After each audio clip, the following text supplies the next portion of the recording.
Assalamualaikum warahmatullahi wabarakatuh. Halo Sobat Sehat Pancoran, balik lagi di acara Bingkisan Podcast, bincang-bincang terkini isu kesehatan Pancoran. Aku Hanin, promosi kesehatan dari Puskesmas Pancoran. Dan hari ini tentunya kita nggak sendiri, kita bersama narasumber spesial dan narasumber keren kita, yaitu Dr. Nabila. Halo Dr. Nabila. Halo Kak. Sehat dok hari ini? Alhamdulillah sehat. Alhamdulillah kita semua sehat hari ini. Dan topik yang kita bahas hari ini teman-teman itu juga nggak kalah menarik, yaitu topiknya sering kita jumpai sehari-hari, yaitu mengenai infeksi saluran pernapasan akut atau ISPA, yang mana mungkin teman-teman nih sering batuk, pilek atau radang tenggorokan ya dok ya, itu kan sering terjadi juga, dan itu dikarenakan oleh infeksi tadi itu ya dok ya. Dan mungkin nih teman-teman di luar sana juga masih ada mitos atau mungkin misinformasi terkait ISPA ini. Nanti kita bakal bahas di sini, kita belajar bareng-bareng, sama-sama tahu bersama Dr. Nabila. Boleh ya dok ya? Boleh dong. Oke, langsung kita mulai aja ya dok ya. Oke, yang pertama tadi kan dok, mengapa ISPA ini jadi salah satu penyakit yang paling sering ditemukan di masyarakat? Karena nih dok, di Puskesmas Pancoran, di wilayah Kecamatan Pancoran ini sendiri juga, ISPA ini salah satu penyakit diagnosa tertinggi gitu dok. Kenapa sih dok kayak gitu? Oke, izin jawab ya Kak ya. Oke. Jadi untuk ISPA sendiri kan infeksi saluran pernapasan akut nih. Dimana tadi udah benar ya, kayak biasanya infeksinya oleh virus. Nah, tapi ada beberapa faktor juga nih yang bisa terjadinya dari ISPA itu sendiri. Yang pertama itu karena kepadatan penduduk. Ya, yang seperti kita tahu di sekitar kita itu kan kepadatan penduduknya sangat padat gitu ya. Ya, Jakarta apalagi ya dok ya, padat. Di sekitar puskesmas kita juga begitu padat ya penduduknya. Terus selanjutnya adanya polusi udara. Polusi udara itu memperberat. Lalu asap rokok, asap kendaraan gitu ya. Terus juga karena ventilasinya yang kurang baik, kayak pertukaran udaranya kurang baik nih, kadang masyarakat masih nggak aware nih sama hal itu gitu. Terus juga imunnya yang rendah biasanya kayak gitu. Tapi kalau pergantian musim ya dok ya biasanya. Iya betul, pergantian musim juga dari yang panas ke yang hujan tiba-tiba itu juga bisa tuh mempengaruhi. gitu. Oke, berarti banyak ya dok ya faktor yang mempengaruhi terjadinya ISPA ini.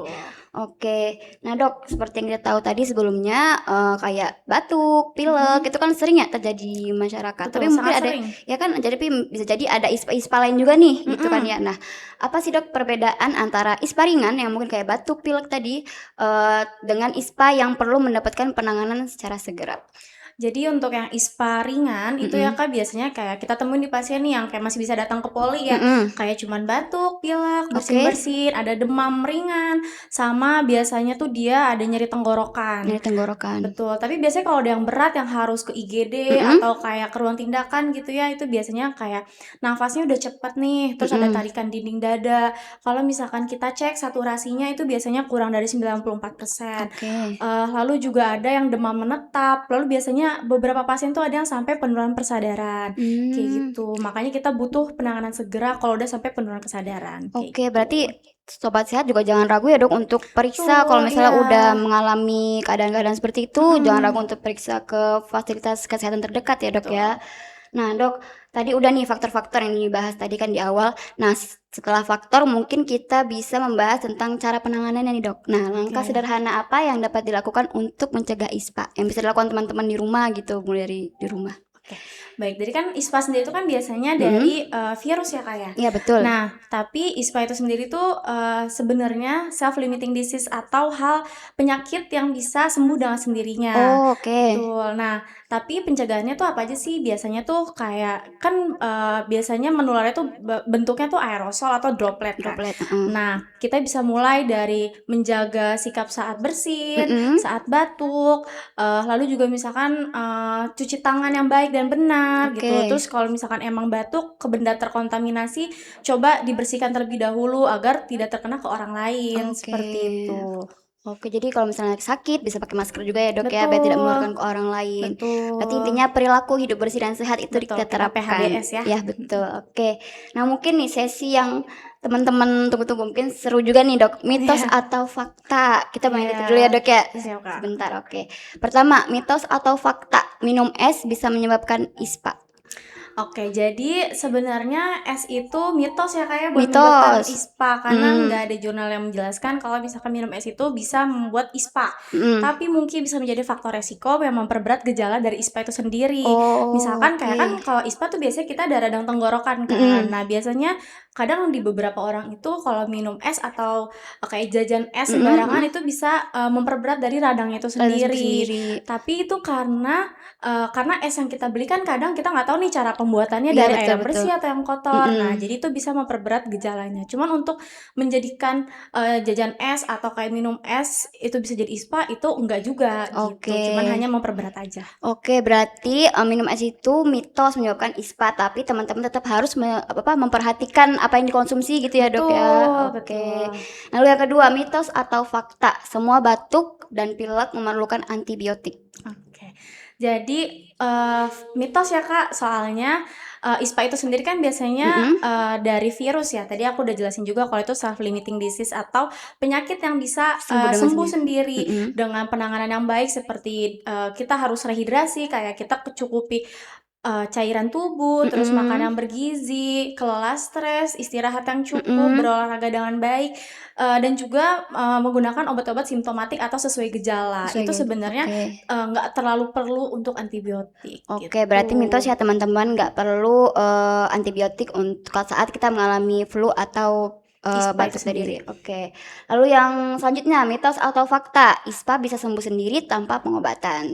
Fakta, tadi udah Fakta aku ya tadi ya, jelasin ya, betul. iya self Mhm, limiting disease karena biasa disebabkan oleh virus kayak gitu. mhm. Tapi tetap aja kalau misalkan ada takutnya kayak miss nih dengan gejalanya, Iya, kalau udah heeh. lebih dari 3 hari itu boleh datang ke vaskes terdekat Oke, gitu tetap untuk kita periksa. cek gitu Ya, ya. jaga-jaga ya, Dok, ya, mencegah Betul. lebih baik daripada mengobati. Oke, udah Betul. selesai nih, mitos faktanya udah selesai. Oke. Nih, Dok, mungkin ada satu pertanyaan lagi nih, Dok.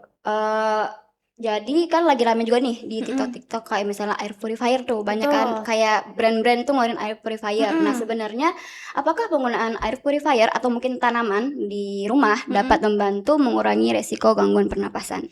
Oke, balik lagi tadi ke salah satu faktor resikonya ya, kayak Mhm, dari ISPA itu sendiri kan dia dari pertama kepadatan penduduk, mhm, terus ada polusi udara juga, asap rokok, dan juga ventilasi yang kurang nih, mhm. rendahnya ventilasi. Nah, air purifier itu bisa, membantu, Oke. pertukaran udara kan, jadi kayak membersihkan udara. Sebenarnya bisa membantu, tapi kalau misalkan dibilang, menyembuhkan itu enggak Enggak, ya, ya. cuma bisa membantu dan juga kalau dalam tanaman, mungkin dia bisa menyerap polutan-polutannya, cuman nggak menjadikan langsung bersih seketika Oke, gitu. ventilasi tuh tetap harus Penting penting ya, gitu, walaupun iya. udah ada air purifier, tanaman ventilasinya tetap juga harus ini ya, Iya, Dok? kita harus buka biasanya sih, Oke gitu. oke. Nah, mungkin nih terakhir nih, Dok, apa pesan dokter untuk masyarakat yang sering beraktivitas di luar sana? Karena mungkin kan mereka sering terpapar, Mhm. polusi atau debu gitu, Dok.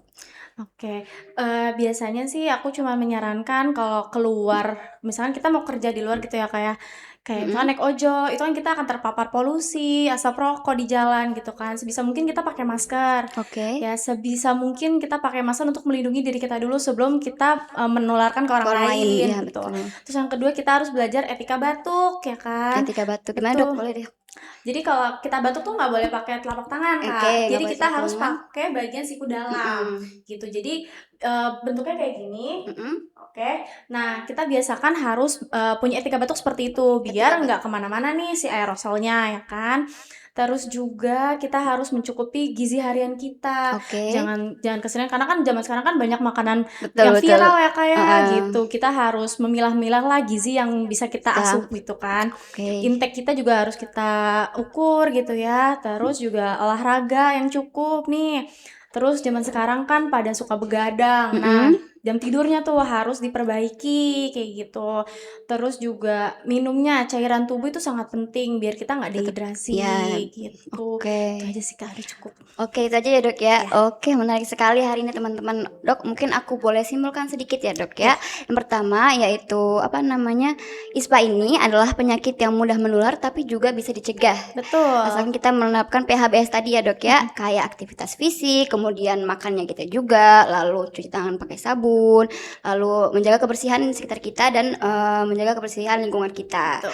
Lalu apabila teman-teman atau sobat pancoran mengalami ISPA dan mungkin tidak sembuh atau mungkin tambah parah atau tambah parah dan tidak kunjung mereda, ya membaik, itu jangan ragu untuk datang ke periksa vaskes terdekat. Itu aja mungkin ya Dok ya.